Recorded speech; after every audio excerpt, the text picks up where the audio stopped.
Debate की शुरुआत जो है अविरल मलिक जी आप ही के साथ करना चाहूंगी। देखिए, वोट जिहाद जिसको आप लगातार वोट जिहाद अब चुनावी मौसम में काफी गूंजता हुआ नजर आ रहा है, लेकिन ये वोट जिहाद होता क्या है? एक बार ये समझाइए, क्या ये भारतीय संविधान में वोट जिहाद की वैल्यू है?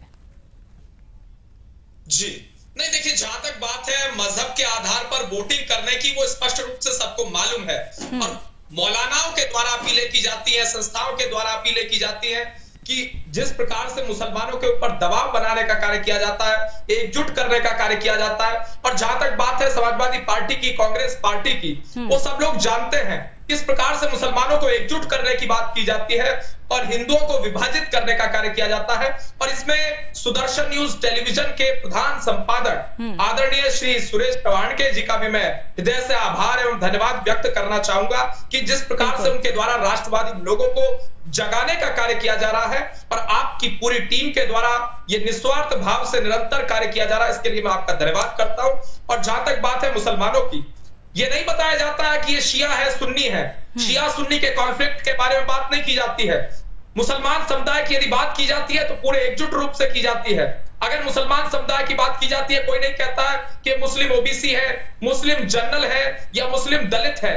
बात नहीं की जाती है कि ये शाह है, डफ एक प्रकार से नट है, डफली है, या फिर शिया है, सुन्नी है, या खान है, कुरैशी है। लेकिन जहां तक बात है हिंदू धर्म की, सनातन हिंदू धर्म की, सनातनियों के विषय में यदि चर्चा की जाती है तो बात की जाती है जाट की, गुर्जर की, राजपूत की, ब्राह्मण की। हिंदुओं को जाट, गुर्जर, राजपूत और ब्राह्मण में विभाजित करने का कार्य किया जाता है।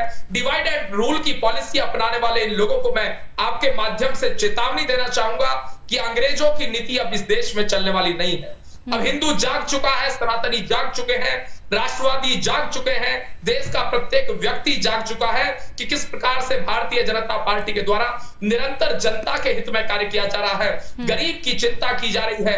हम गरीब के लिए कार्य करने वाले लोग हैं, शोषित वर्ग को मजबूत करने वाले लोग हैं और एक पीडीए का नारा दिया जाता है, पिछड़ा, दलित, अल्पसंख्यक। मैं जानना चाहता हूं अतीक अहमद ने कौन से दलित के हित में कार्य किए? मैं जानना चाहता हूं मुख्तार अंसारी ने कौन से पीड़ितों को न्याय दिलाने का कार्य किया? ये बात करते हैं पीड़ितों की, कितने पीड़ितों को इन्होंने न्याय दिलाए? इन्होंने जनता को पीड़ित करने का कार्य उल्टा किया। और जहां तक बात है महिला सुरक्षा की, तो सब जानते हैं कि किस प्रकार से उत्तर प्रदेश के अंदर महिलाएं असुरक्षित थी जब उत्तर प्रदेश में मुख्यमंत्री अखिलेश यादव जी हुआ करते थे। जहां तक बात है जातियों विभाजित करने की, अब ये सनातनी जाग चुके हैं। सनातनी एकजुट होकर देश के हित में निश्चित रूप से भारतीय जनता पार्टी को वोट देंगे। गरीब जाग चुका है, बेरोजगार जाग चुका है। भारतीय जनता पार्टी गरीबी मुक्त भारत की बात करती है, बेरोजगारी मुक्त भारत की बात करती है, रोजगार युक्त भारत की बात करती है, महंगाई मुक्त भारत की बात करती है। और जिस प्रकार से निरंतर स्वरोजगार इस देश में उत्पन्न हो रहे हैं, युवाओं को रोजगार मिल रहा है, विकास हो रहा है, चहुमुखी विकास होने के साथ साथ पूरे देश में उत्तर से दक्षिण तक, पूरब से पश्चिम तक विकास की गंगा बह रही है। ये सब चलिए मलिक जी, विकास